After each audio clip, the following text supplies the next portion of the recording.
Good evening, everyone. I'm Catherine Underhill. I'm the Executive Director at View Center for Arts and Culture here in Old Forge, and we are delighted that you have chosen to join us this evening. We have a great program for you. And isn't it great that it's freezing out and we can all enjoy this from the comfort of our homes? Let's see, this evening's conversation is part of a series of programs linked to our current exhibitions. So we have actually 3 shows here in the galleries. One is Flowers, Trees, and Roots, The Wild World of Plants, which is an open juried show. It's all media and it's artists from all over the country. Then we have The Art and Science of Botanical Illustration, which is a wonderful little exhibition, and we're going to hear more about that. And then we also have in our Eco Gallery, Wood Sculpture by Jack Elliott. We're very pleased this evening to have the 3 jurors who are all artists who selected the work for Flowers, Trees, and Roots and Botanical Illustration. Now, before I introduce them, I have a couple of housekeeping things. One is these exhibitions will be on View through March 25th, and View is open Monday through Saturday every week. So we hope that those of you who are in the area or can come to this area will have a chance to come and see this work in person. It's a wonderful exhibition, especially in this cold, snowy climate. So I hope you'll come on in and get warmed up with all this beautiful botanical work.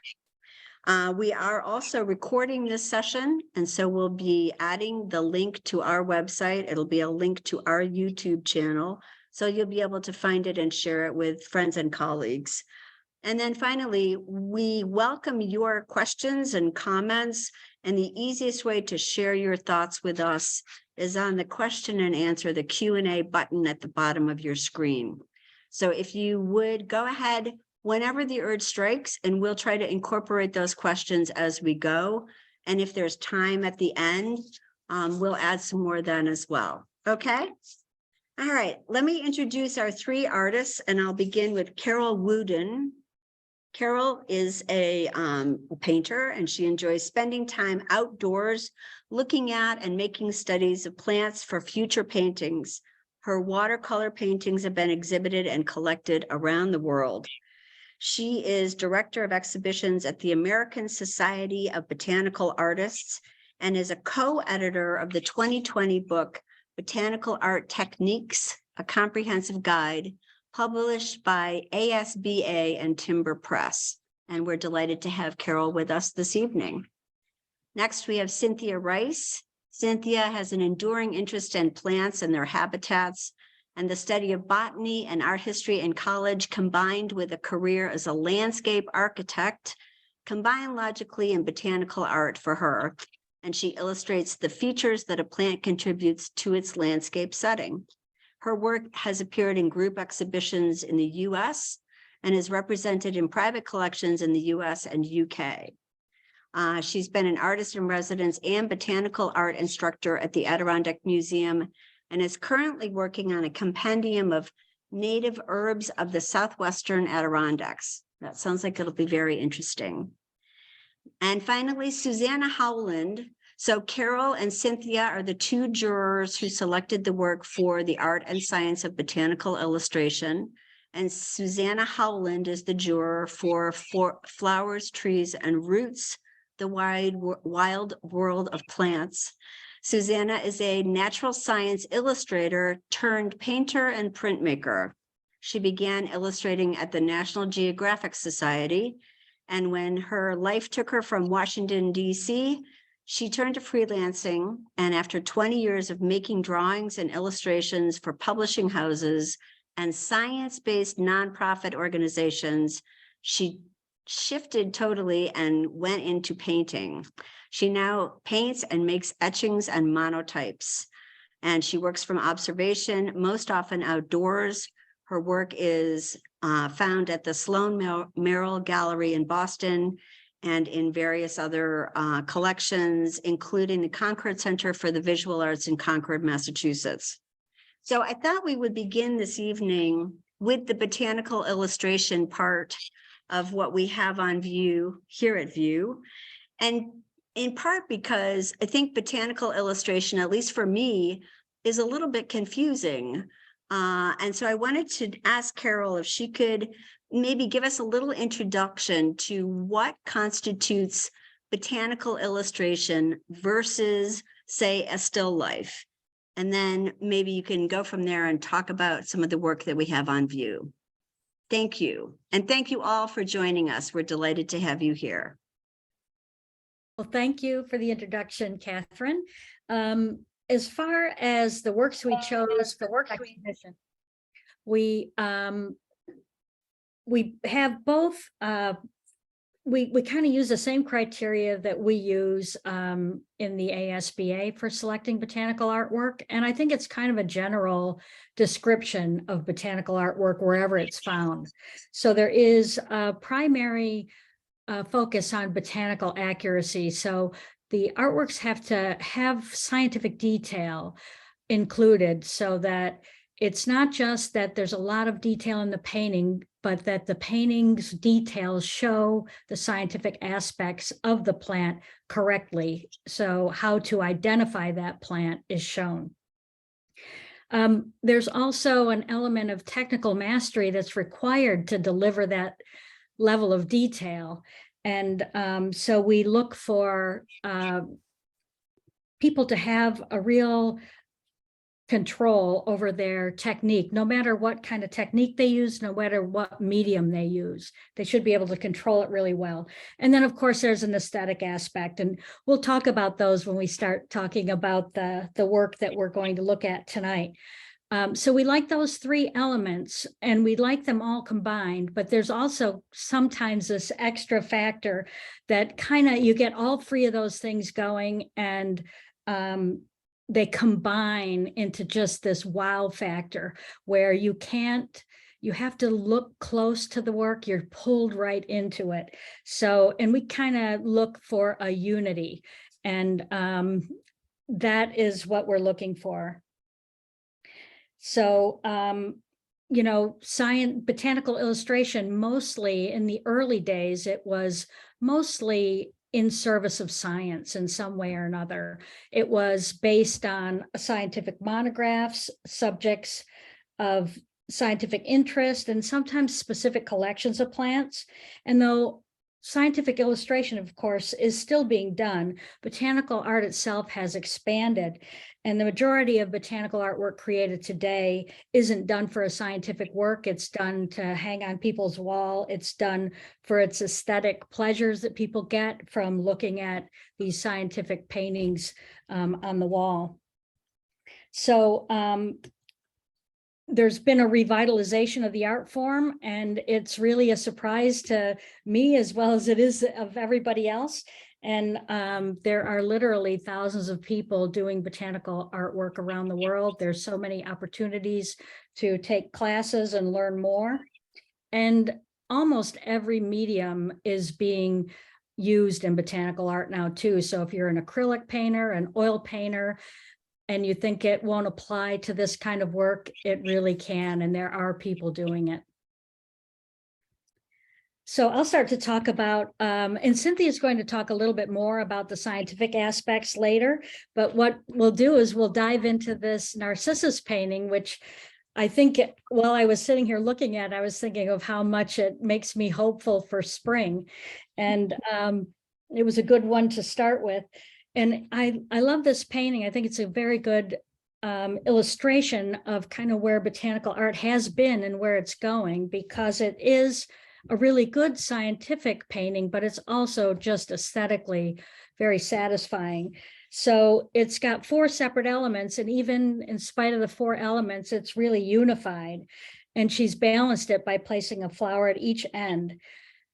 And white on white is really difficult to paint, but she has made those flowers look both delicate, but you can also see them clearly.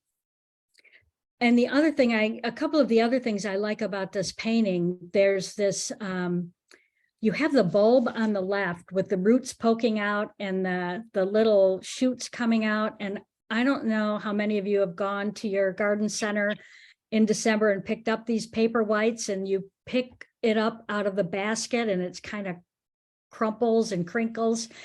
And that bulb is such a beautiful representation of that. But she has taken those sort of aesthetic renditions, the two aesthetic renditions on the left, and supplemented them with the scientific views, the interior view of the bulb and the interior view of the flower. So it gives you so much more interest in the subject, and you learn something by looking at it. So we can go to the next one, Travis. So I thought I'd talk about Susan Minton's Circle of Life, and I hope I did mention the artist's name for the last painting is Linda Powers. The title was Narcissus Bulb and Flower, and it was watercolor on vellum. And this is Susan Minton's Circle of Life, and it's also watercolor on vellum. It's this lovely small collection of several elements, and vellum is kind of a highly finished leather material, and it's very ancient in its use, but it's very durable, and it has this beautiful translucency about it. And I think that Susan has really made the most of that translucency in this painting.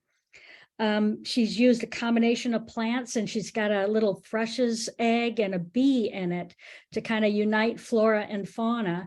And the way she has the narcissus kind of wrapping around really illustrates the title of the work beautifully. And I'll go to Tammy's next, the green gourd.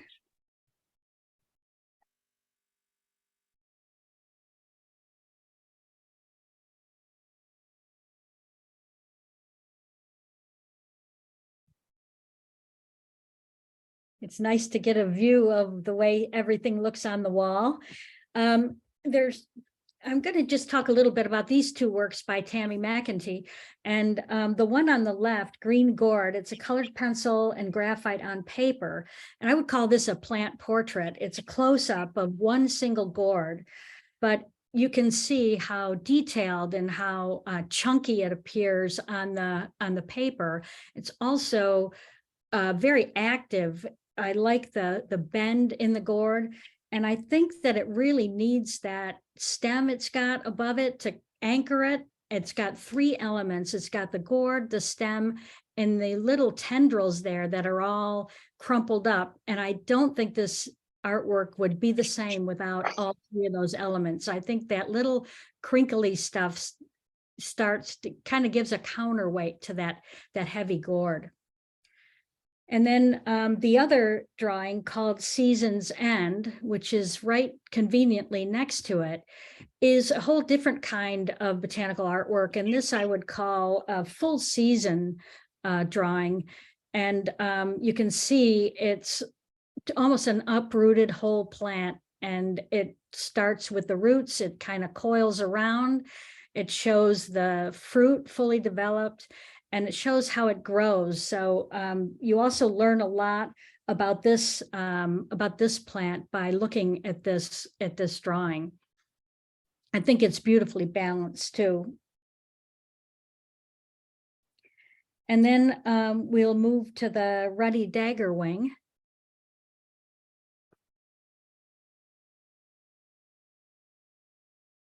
And this is by Pauline Goldsmith. It's called Ruddy Dagger Wing, and on Spanish needle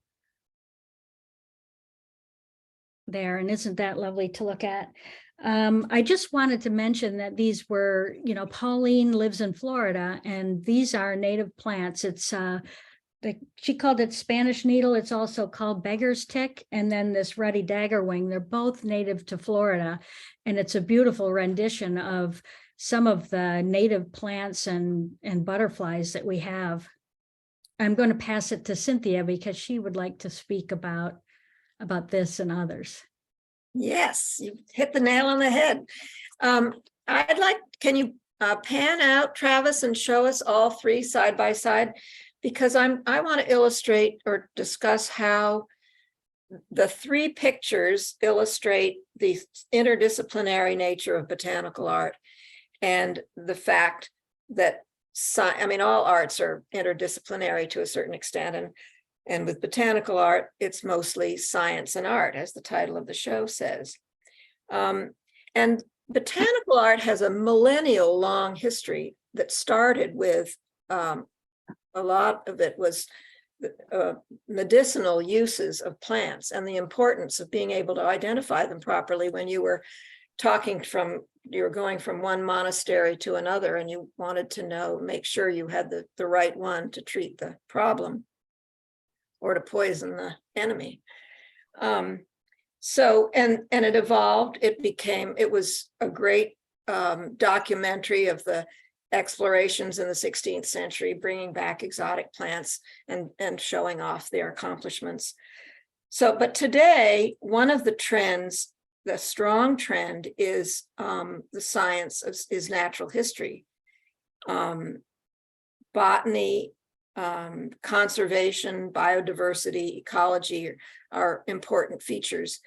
So these three pictures together show a kind of balance of how the ratio of science versus aesthetics is balanced in different pictures. You could sort of see it on a scale.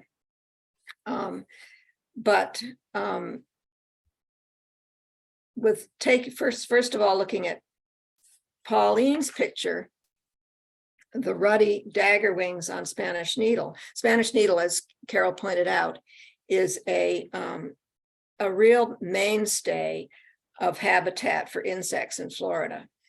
Bidens pilosa, or Bidens alba is its Latin name, and it's a common weed of waste places and roadsides and disdained by gardeners, but it's essential to the butterflies and they love it.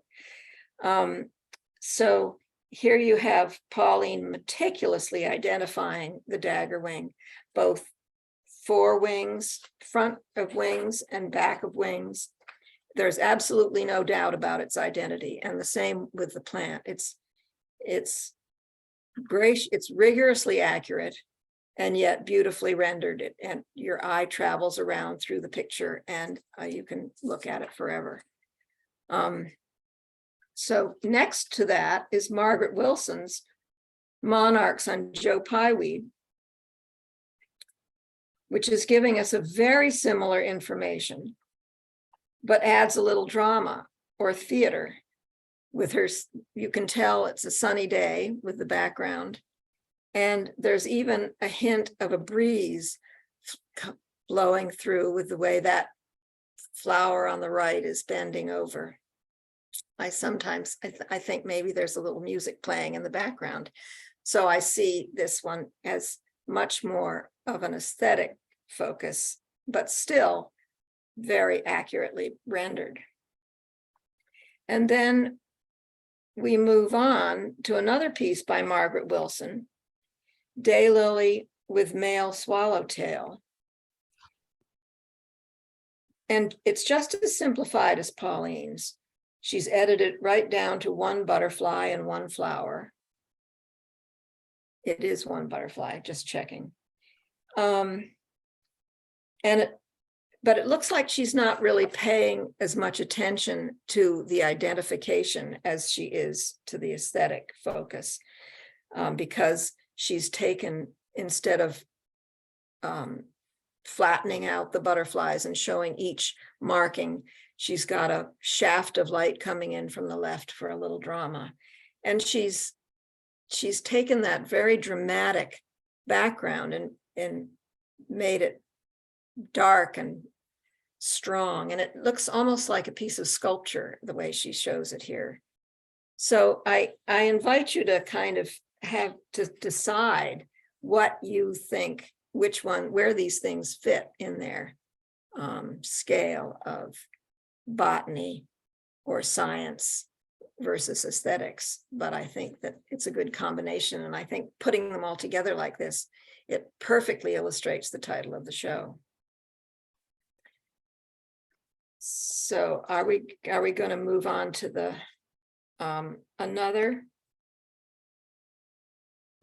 the chrysanthemum, or are we going back to Carol with the Going back to this, Carol. which is right around the corner from the daylily. It's another Margaret Wilson pink tree peonies in watercolor on black paper.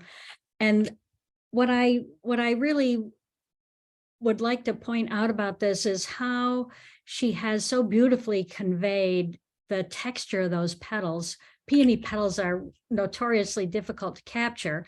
They have a bit of a crumpled look in a way, a very crepey look. And she's painted this on black paper. So this painting could have looked very chalky, but somehow she manages to convey the translucency and the crepey texture of those petals so beautifully. And I agree with Cynthia, what she was saying about those three criteria. Botanical accuracy. You can see that she's captured the stamens correctly. The petals all join to the base of the flower correctly. The leaves are correct. So it hits all the bases with botanical accuracy. But aesthetically, it's such a powerful image. She's got color beautifully conveyed. She's got light beautifully conveyed in the shape and form of the flower. And then technical mastery. She's used watercolor on black paper and managed to make it look just beautifully translucent. So I think this is also a good illustration of those three criteria.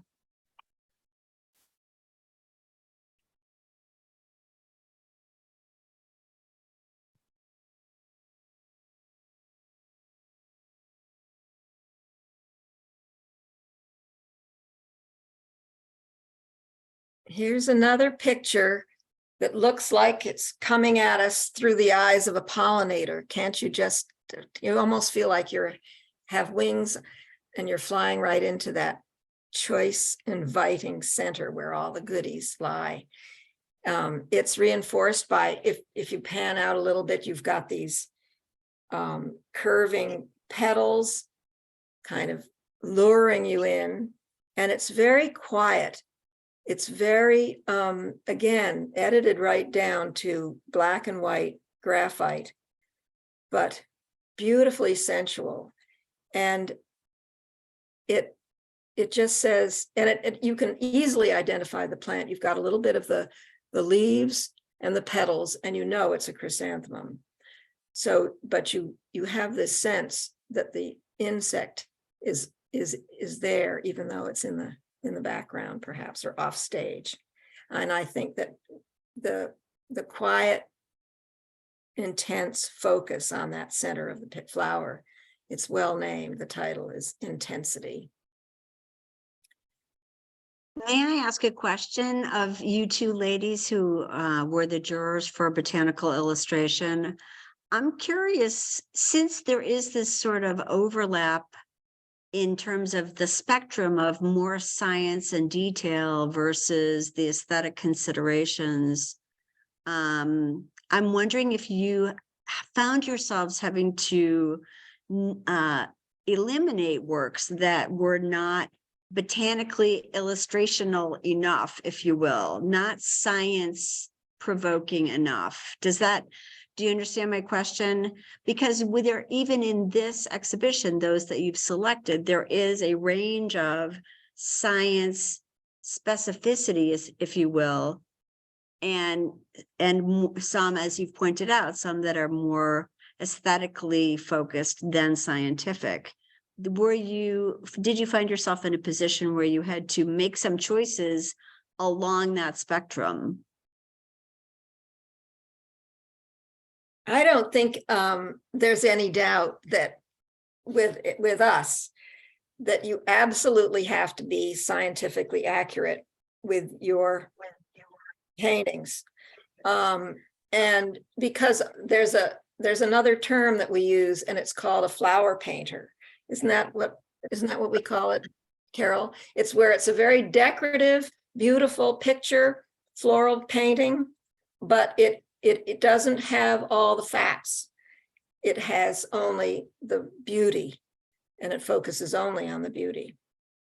So did I get it right, Carol? Is that what you would think? Yeah, I would agree with that. completely. That's a great explanation. Thank you so much. So are we ready to carry on to Susanna and now shift gears? So what's especially interesting also, oh, sorry, Carol, after One you. more. As soon as I finish this one, which I'd Oh, like I to talk forgot. about, Sorry. Yeah. it's Bobby Angel's Hobblebush. And Bobby, of course, is known to many of us. She had a very long career as a scientific illustrator. And in the most recent years, she's kind of moved into etching quite a bit. And this is one of the most beautiful etchings I've seen from her. I really love this, partly because I have an attachment to Hobblebush, and those of you who live in the Adirondacks or in the region here will be familiar with it. And when spring comes, it's one of the most beautiful things to see in the forest. The big green velvety leaves it has and brilliant white clusters of flowers. It really stands out in very early spring. So, but she's removed that color from this work, and she's shown it in 3 different phases. First, when the leaves are just budding out, and then when the flowers are fully open, and then when it's in berry. And so it's just a lovely seasonal transition. And when you see this tree in the woods, you see those big velvety leaves. And what this drawing does is it makes you really understand the structure that underlies all those leaves. So I think it's a very satisfying etching to look at, and it gives you a different view of it than you see when you look at it in the woods. And then maybe you'll see something new in it the next time you go out in the woods and you look at it. One thing that I really love about this show too is that some of the artists in the show have multiple works. And if you can pan back out a little bit, Travis, and look at all 5 of Bobby's works, it's very unusual to see 5 of Bobby's works in one location. And they're so beautifully displayed on the wall, and then they're accompanied by other black and white work on that wall and some pottery as well. So it's a really beautiful display altogether.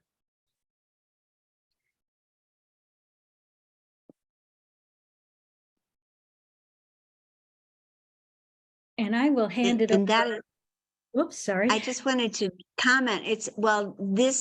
This last artist's work is around the corner, as you said, and sort of links the scientifically focused and aesthetically pleasing botanical illustration to its companion exhibition, which is Flowers, Trees, and Roots, the Wide World of Plants.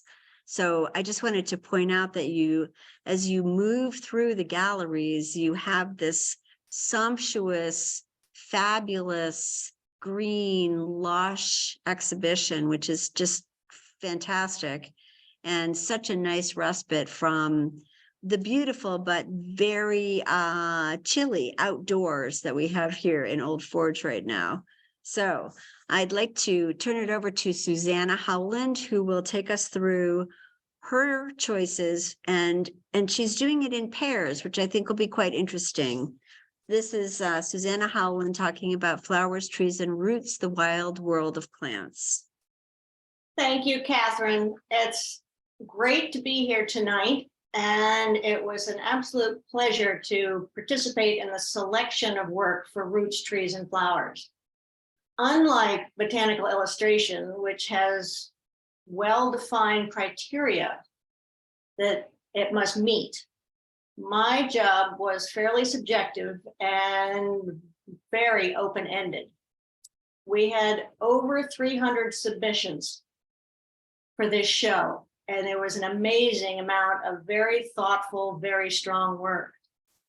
And given the intention of the exhibit to showcase the enormous wealth of wild and not so wild plant life that surrounds us, and then bring some of expressions of that into the galleries in these cold winter months, I was looking for diversity of motif and subject matter, I wanted to see what variety of media people were using, both 2 and 3 dimensional. And I was looking for a range of size and scale and color. And so in this exhibit, you'll find paintings, drawings, prints, woodcuts, etching, monotypes, photographs and digital imagery, mixed media, collage, ceramics, fiber art, sculpture, and books. There's even a musical instrument. So this show is just such fun because of the huge diversity of work, which reflects the diversity of plant life around us. And what's been really fun for me after selecting the work for the show is to see how it's been hung. Because while an individual piece can be very strong in itself, when it's hung next to another piece, a synergy begins to happen. Conversations between pieces start to occur. And I thought it would be fun tonight to go through the gallery and look at some of these conversations that are happening among the work. So we'll start with these two, which are right at the entrance of flowers, trees, and roots, or roots, trees, and flowers, sorry. And these two, the one on the left is called Harvest Moon, and it is fiber art. There's all different kinds of wool and material that have been wrapped and braided and worked together to create this 3-dimensional piece that's hanging on the wall. Next to it is a watercolor, fairly large watercolor called Accoutrements. And it's beautifully painted. And what I want us to notice, if we can pan out a little bit, Travis, is that these two works echo one another. Despite the fact that they're different media, their color palettes are very much the same, with the oranges and reds and greens. And the circular shapes in both come to the fore. In the watercolor, I'm not sure we would notice how many circular shapes there are if it wasn't next to Harvest Moon. And I think that that's the way these two are hung, brings out the best in both of these works. So now let's move on to the next pair.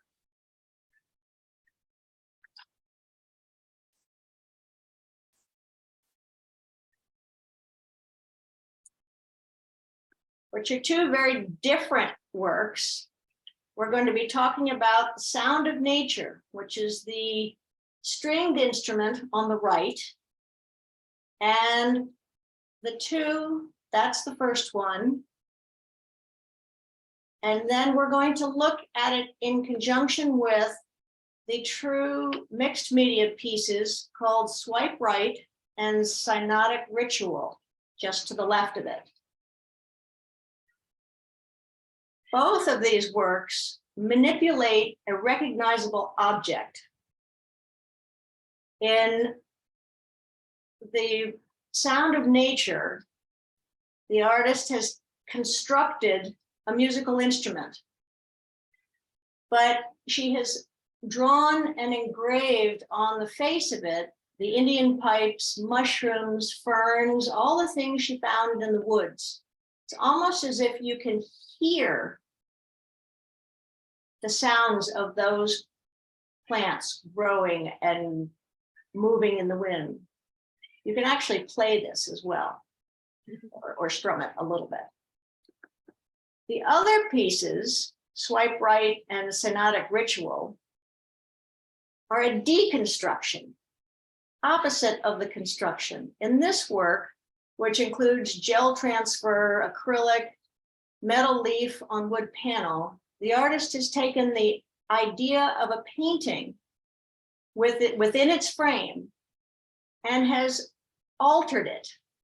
That very ornate frame is actually an image. It's not a frame, it's an image of a frame.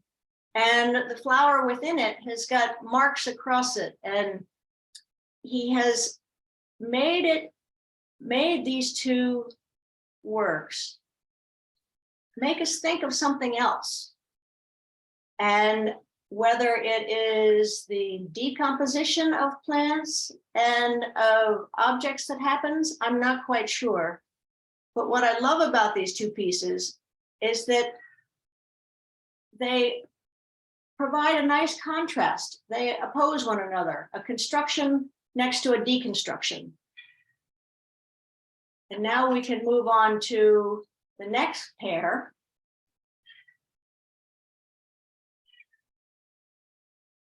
Which are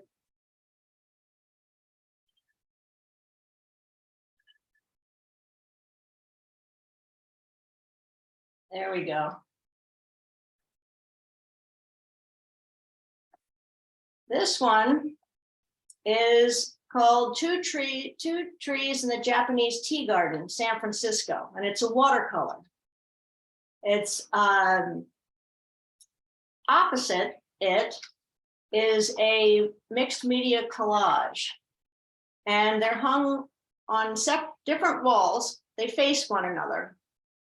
And while they would seem very different, because if you really zoom in on these columbine, you see that you can see the bits of paper that have been glued behind the collage that are then painted over. What I love about these two and the way they face each other is that your eye bounces back and forth between them because of the formal elements that both artists use. They used a similar palette of greens and blues and whites, and they both use a very triangular composition and a very stable, very triangular form overall. And when you stand back from these two, it's fun to look back and forth to them because the formal elements really come through. If we move on now to two other paintings.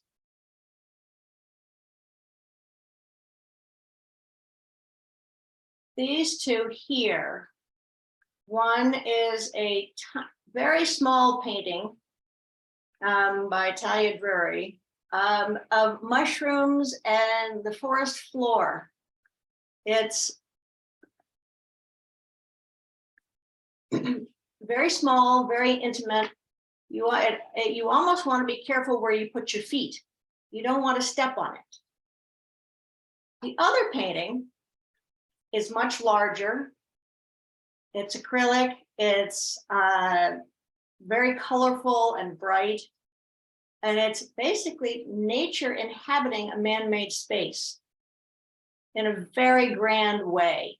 You feel like you're just surrounded, not only by this architecture, but by this jungle of blooming plant life. Both of these, despite their differences in scale and size, invite us to consider how our human relationships to the natural world around us. Let's go on to two other paintings on this same wall. If we move to the left.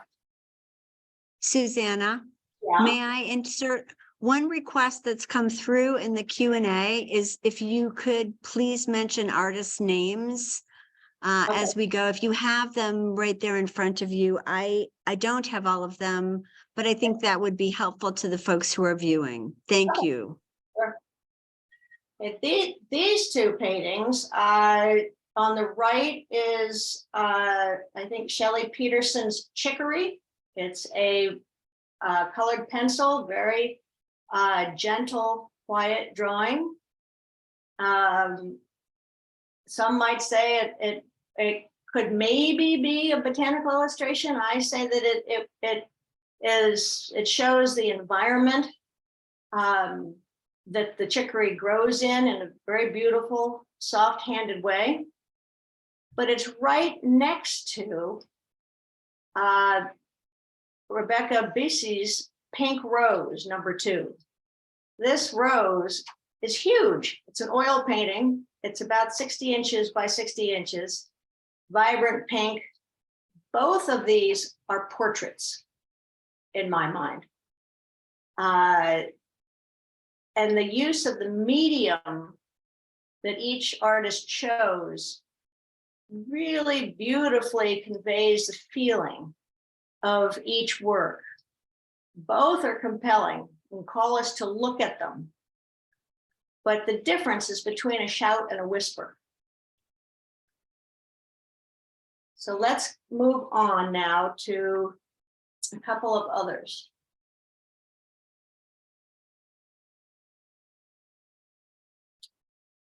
These two, Susan Brown's Pavonian, which is a layered digital image printed on metal, and Colin Blackmore's Flower Lid Vessel, which is copper, steel, and enamel, are just wonderful. They just truly talk to each other. What I find fascinating is that while one is 2-dimensional and the other is 3-dimensional, one hangs on the wall, one sits on a pedestal, both are on metal or made of metal, and they have very similar palettes. Very dark, the digital image, very dark blue with this flower in the bottom corner. And then the lidded vessel is very similar in its palette. But both artists have chosen to emphasize the stamen and pistils of the flowers. They both seem to speak about the reproduction, seeds, and the continuance of plant life, or the plant life they've chosen. These two, I think if you can come see this show and stand in front of these two, you'll be blown away. Now we're going to move on to 3 other works that we looked at briefly a minute ago.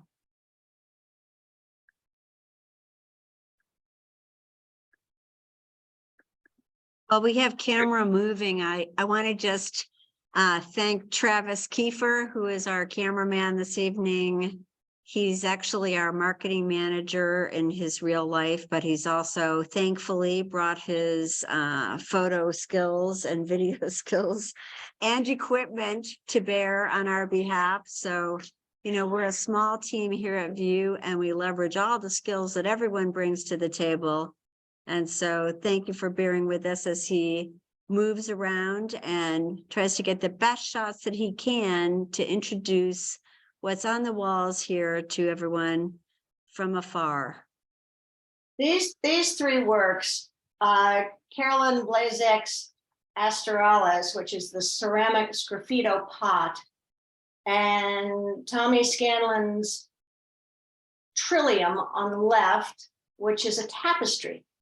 It looks like a woodcut. It's actually a tapestry. And Sarah Koff's Wild Lawn, which is a woodcut print.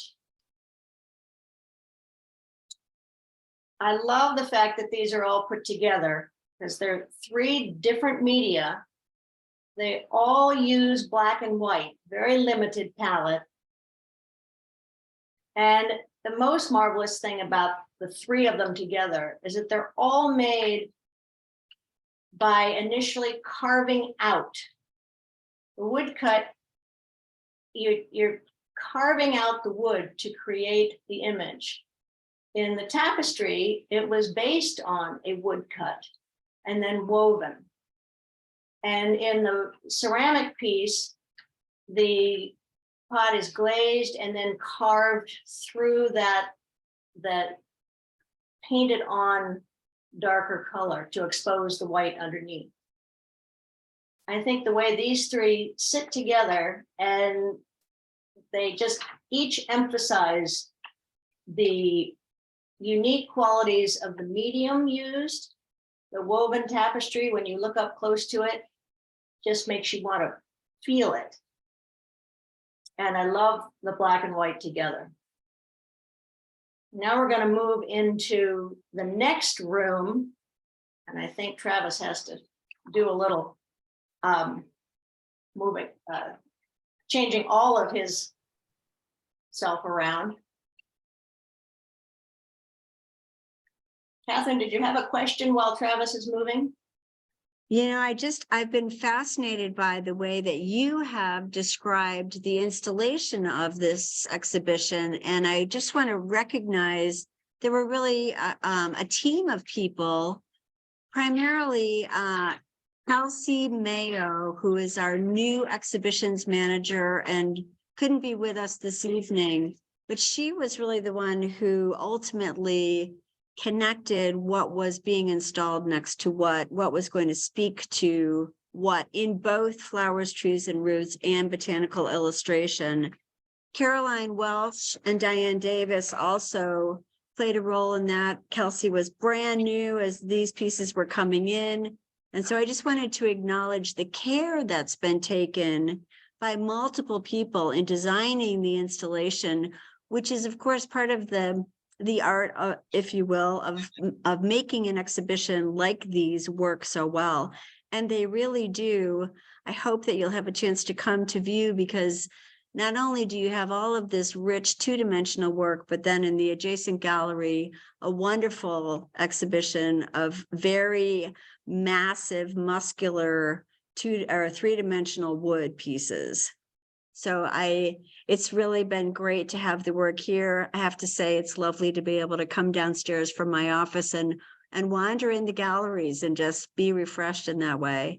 Quite a variety of work. And as you said, so many different media here.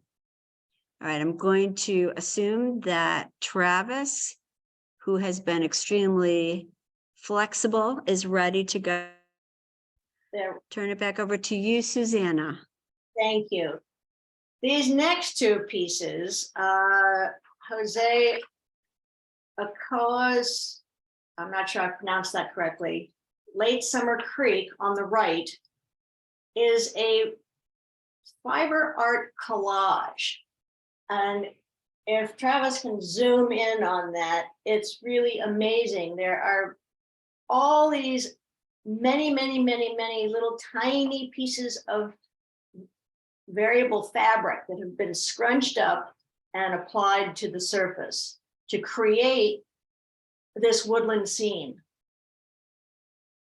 And it's so tactile. It begs to be felt. But the image itself, if we zoom out a little bit, shows this creek running through these woods.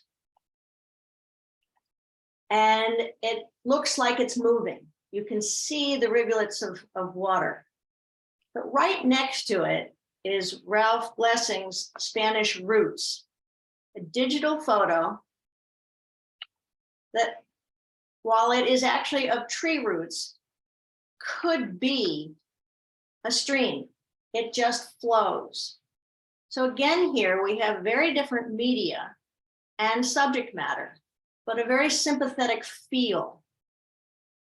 Both are very tactile, and both make you just want to touch those roots and touch that stream. I think it's lovely the way they both flow.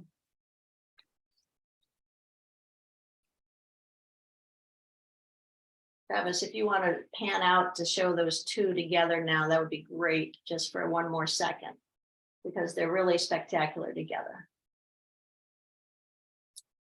Now we can move over to two other pieces in this room.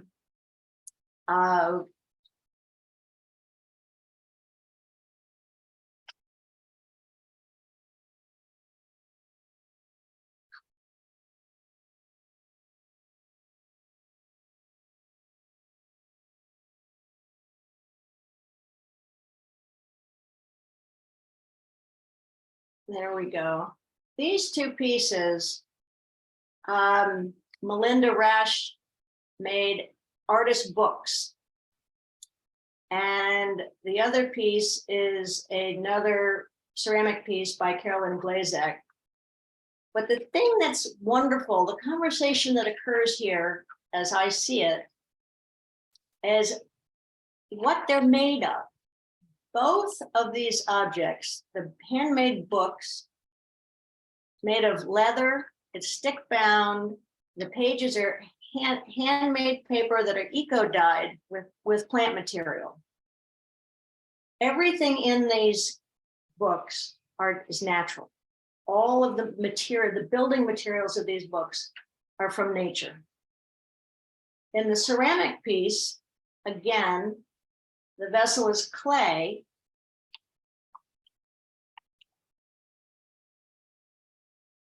But the lid has a grapevine handle.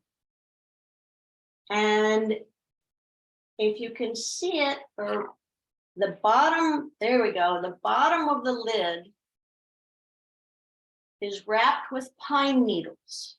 The lip of the lid is made of wrapped pine needles, almost the way the pine needle baskets are made.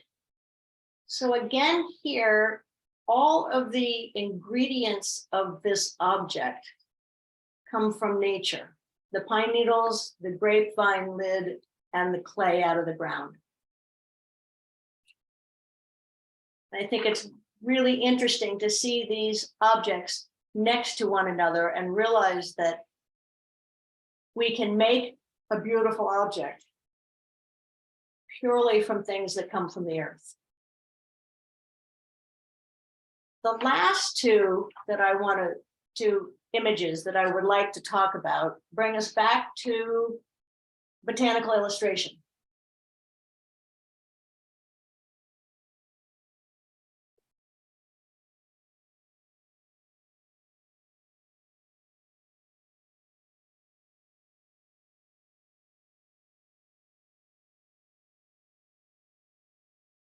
And it's these two in the black frames. And unfortunately, I don't know who the artists are that created them.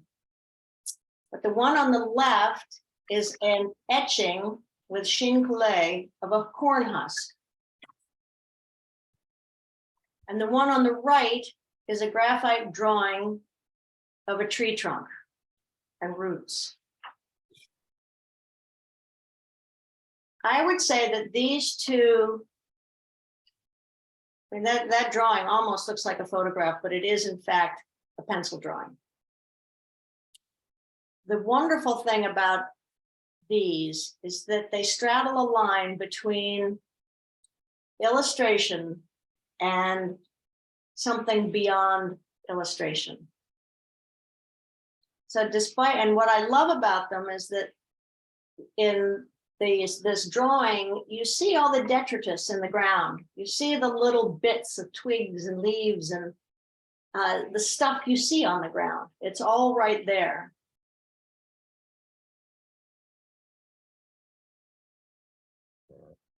And in the etching, you see it again. You see the corn husk, but the background that the corn husk is printed on has bits of what look like bits of husk pressed right into the paper. So despite their different mediums, they are similar size. But I think both artists have pushed past a narrow definition of a plant species to cause us to reflect on something much broader and more universal.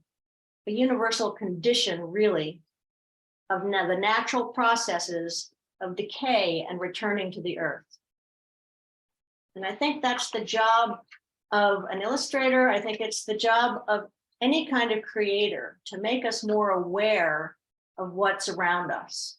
And I think this show does that beautifully.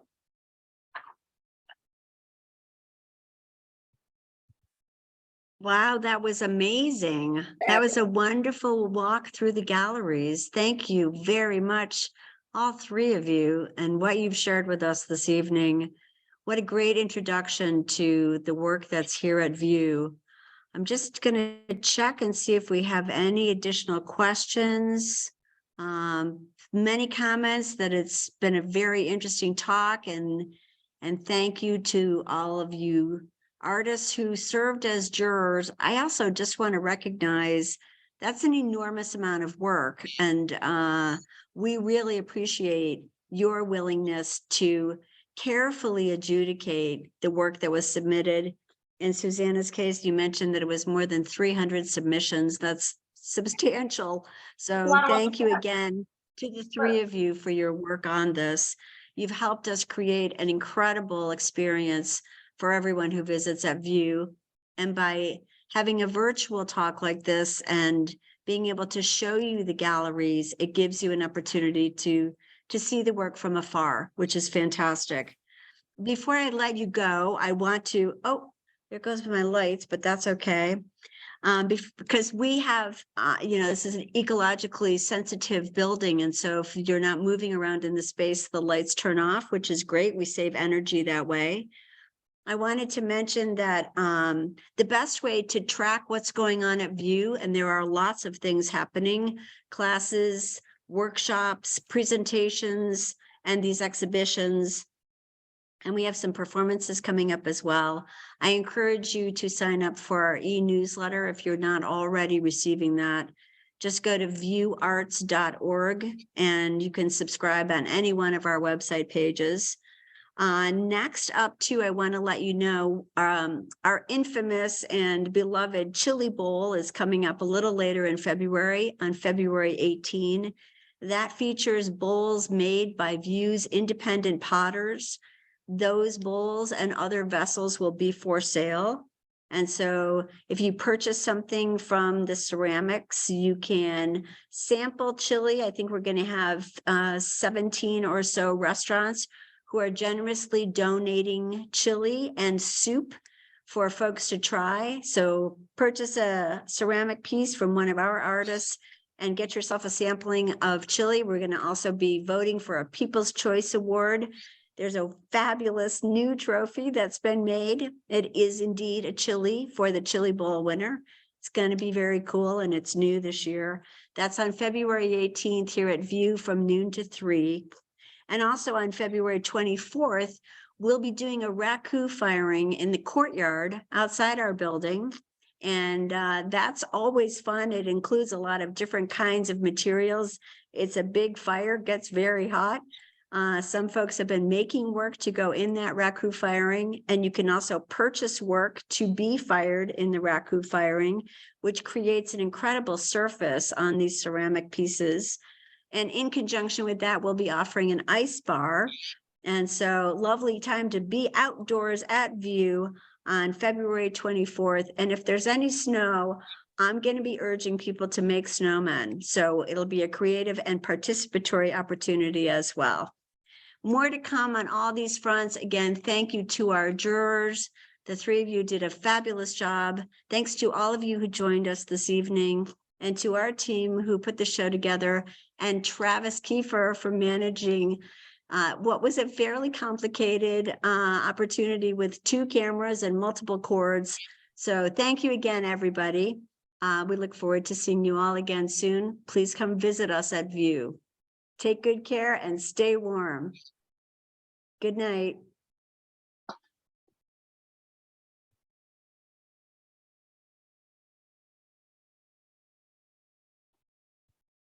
Good night.